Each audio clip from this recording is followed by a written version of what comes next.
So I'm just driving down the highway in the 1980 300 SD, and the cruise control is set. And you'll notice it's at 70 and it's holding perfectly. Normally the cruise control will slowly lose speed, or your lever over here will accelerate, but then it won't hold the speed, or it will, decrease like 5 miles an hour every like 30 seconds. See here, I can accelerate. We're gonna go up to like, I don't know, 75 or something, then I'll let go. And you'll notice it holds it perfectly. Well, I just had the cruise control amplifier rebuilt. It's just under the dash. It's you take off that panel right there, and it's up under the dash right next to the steering column. And George Murphy at Performance Analysis has the units rebuilt, and man, it's great. Been on a road trip with the cruise control all day.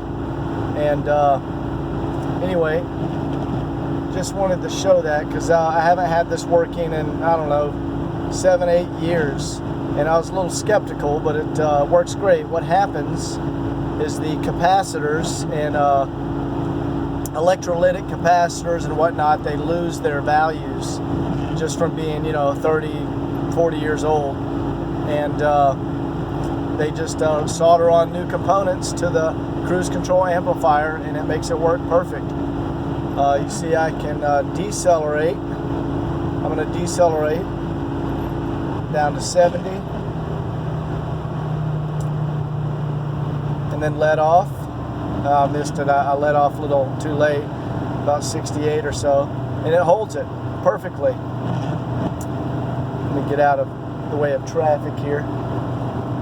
Now I'm going to touch the brake to turn it off, and I'm going to pull forward on the stick, and that's resume. So I just hit the resume, and you'll see that it goes perfectly back up to, what was it, 68 or 69 miles an hour. Now you also need to make sure under the hood, the cable, I think the manual says 0.5 millimeter of play. So like it should be taut with no slack in it, but you don't want it too tight where it pulls the throttle linkage. You just want zero play. And when you set that up and have the amplifier rebuilt, everything works perfect. Anyway, enjoy.